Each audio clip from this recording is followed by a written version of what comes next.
Hi everyone. In this video, I want to show you quickly how you can upload or import the English 101 research rubric into your courses. So I'll go ahead and share my screen.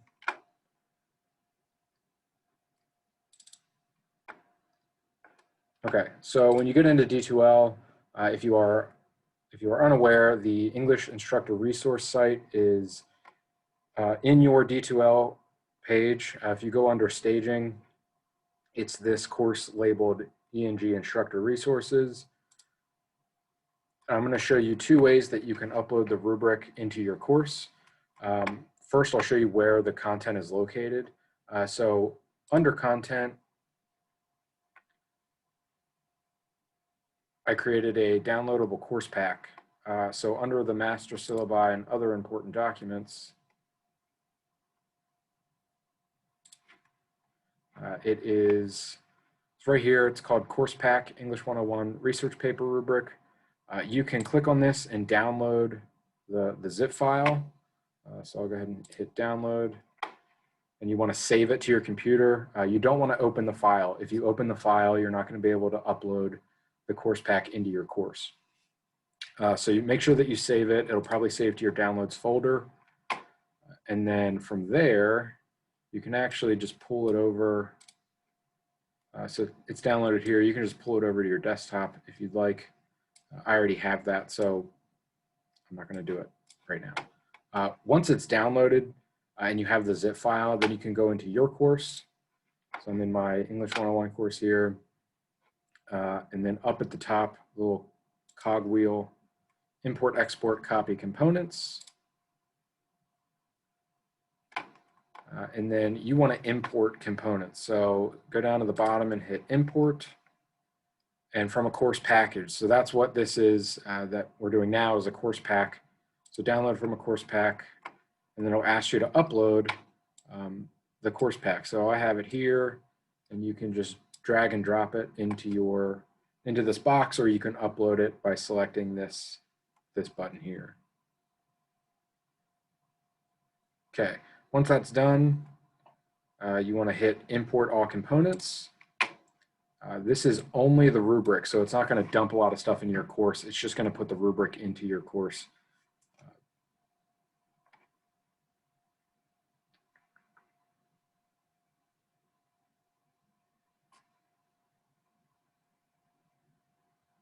So once this is done, it should appear under the rubric app in D2L, which I'll show you in a second, and then you'll be able to link it to other assignments, and I can show you that as well.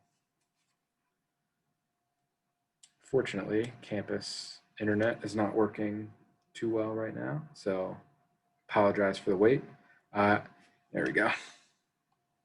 Okay, so go to view content,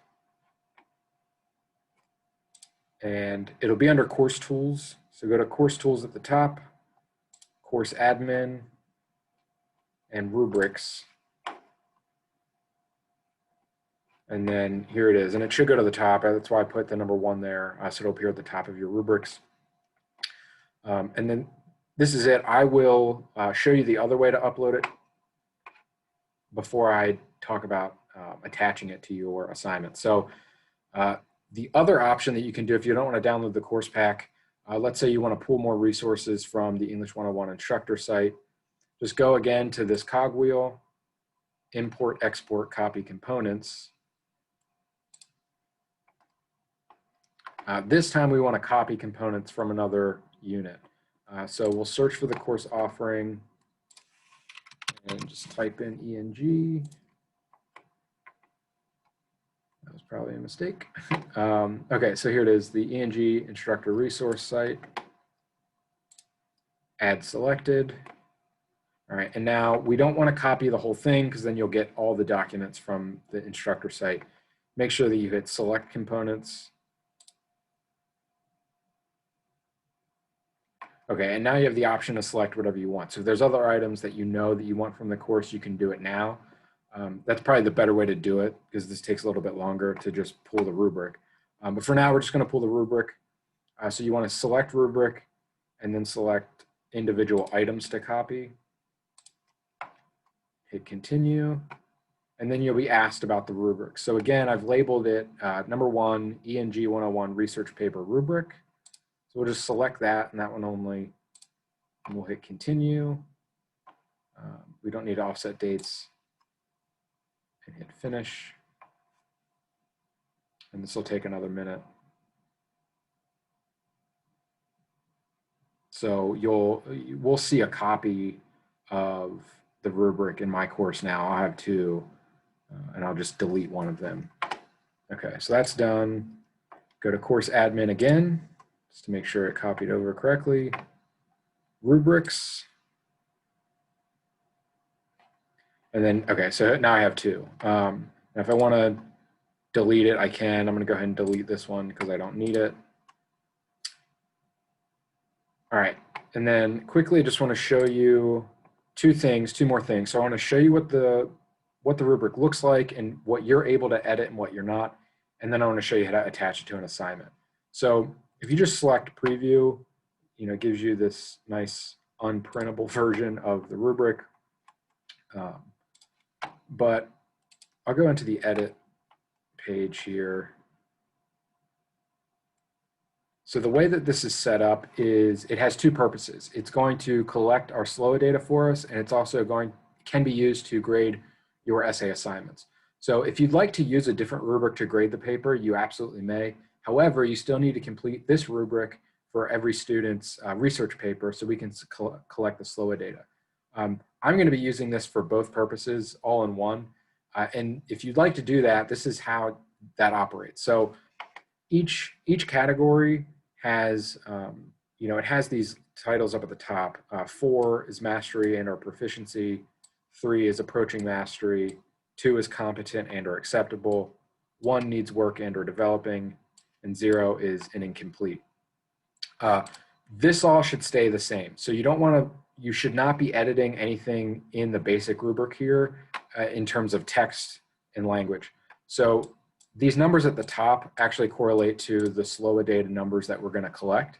So that needs to stay the same. What we're going to do with that later is a different calculation than what the rubric will do for the point values of each category.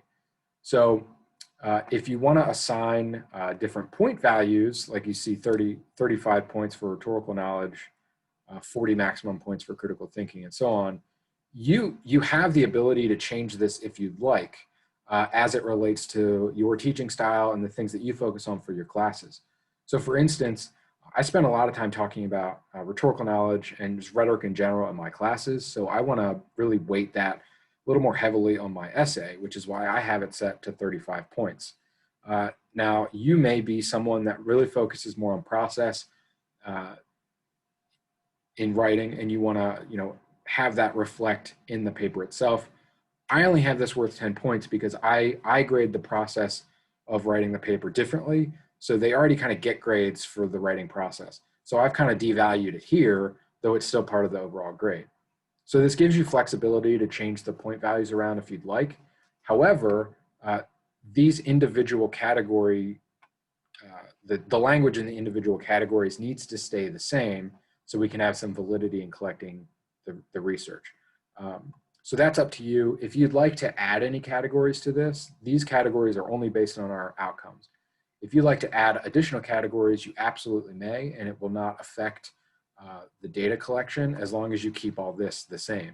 So for instance, you could go down here and add a criterion for, let's say, content or something about the specific topic of your paper, whether they did or didn't do that thing. Maybe you want to have a criterion for the number of drafts that they put in there. Whatever, you can add criteria, you just can't remove criteria from this rubric. And then I have it out of 100 points. It's entirely up to you. It's not going to affect, again, our data. So we wanted to give you a little bit of leeway with that. Now to attach this to an assignment, if you just go to your assignments, and I don't have this attached to my research paper yet. So I'm going to go in here to essay number 4, argumentative research essay. I'm going to edit this assignment.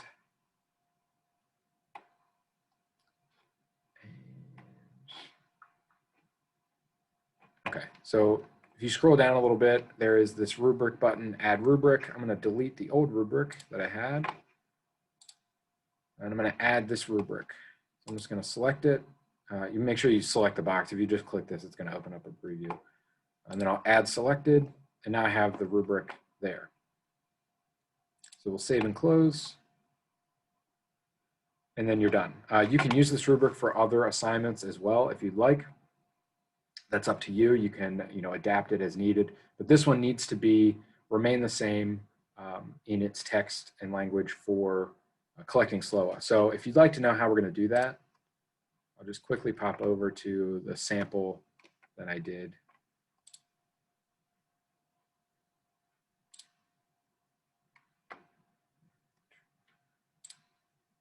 So I ran a couple of these as a test for some old classes that I had.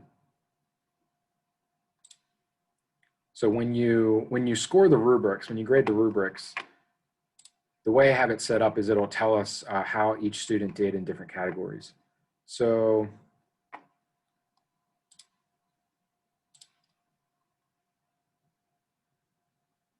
believe this is the one. You'll have a statistic evaluation of your rubrics. And basically, it'll give us an overview of how well people did overall. But that's not really what we want. This is the important part. So when you score each rubric, each category and each value of that category is listed here. So this will be, I think I've changed it. So it'll say 43210 for each section, 43210. And then it'll just tell us the percentage of students that scored in each of those categories.